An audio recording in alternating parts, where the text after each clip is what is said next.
Today, Wicca is one of the fastest growing pagan religions, filled with ancient mysticism, reverence for nature, and spiritual awareness at its core. With that being said, my name is Wes, and in today's video, we're going to be going over the history of Wicca and what exactly is Wicca. Before we get into the nitty-gritty about what Wicca is and how it started, I would just like to give a few disclaimers. One, I am just one Wiccan. Wicca is a very diverse religion.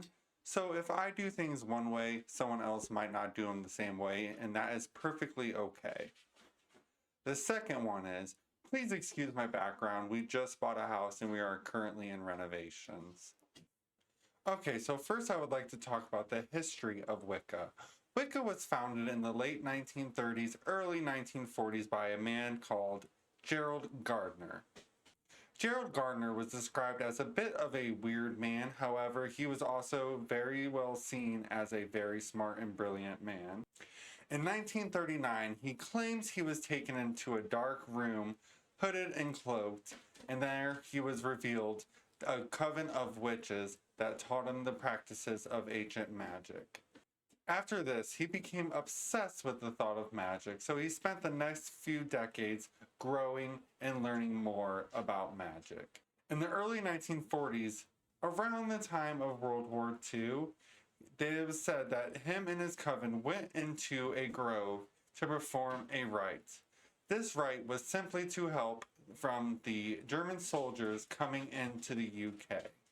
And it is also said that a couple of his coven members passed away shortly afterwards due to giving so much of their energy to this ritual. Also, if you guys hear any pitter-patter in the background, it's my two dogs playing. They seem to want a roughhouse right now, so. In 1949, he wrote and released a book underneath a surname called High Magic's Aid. If I can find a picture of the book, I will put it up here somewhere, on this side or over on this side. While this book was an instructional copy of magic, it was written to be a fiction story due to witchcraft still being illegal in England at this time. Then in 1951, the Witchcraft Act was dropped in the UK.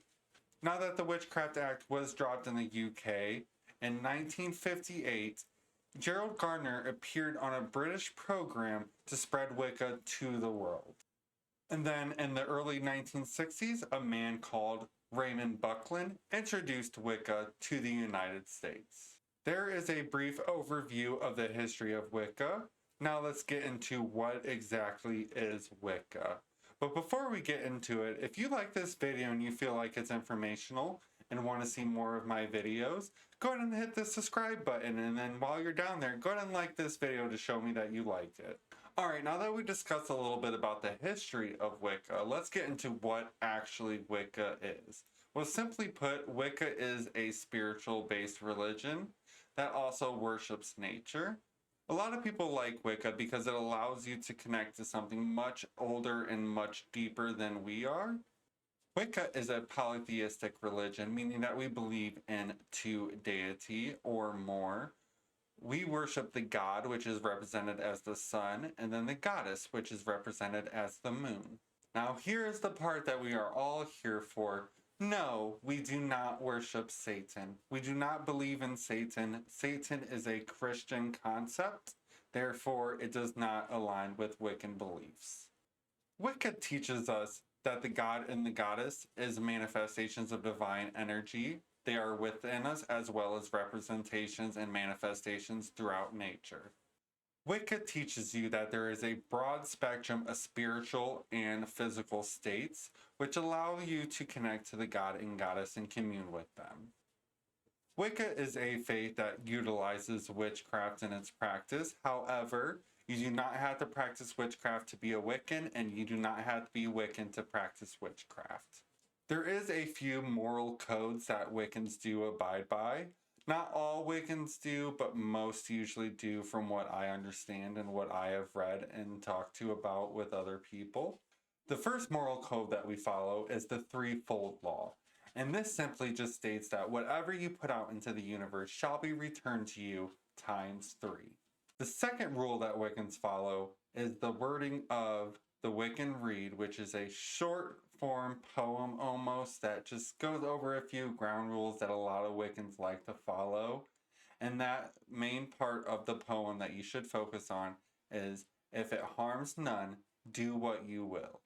Simply put, do not harm yourself, do not harm other people, do not take away free will from other people, honor yourself, honor the divine, honor the universe, and then you're pretty much good. We follow the 8 Sabbats belonging to the Wheel of the Year, and we align ourselves with the changing of the seasons. We follow the moon cycle and celebrate the full moons, known as Espats.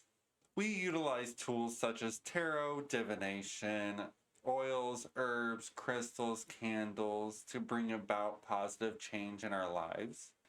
And truly, at its core, Wicca just promotes spiritual freedom. There's a million ways you can do things. No way is wrong, no way is right. However you do it that works for you is absolutely perfect.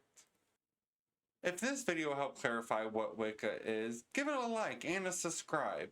If you have any ideas of what you would like for me to go over in future videos, leave it down in the comments below. As we walk our path, remember Wicca is about balance, harmony, and living our true selves. And thank you for spending part of that journey here with me today.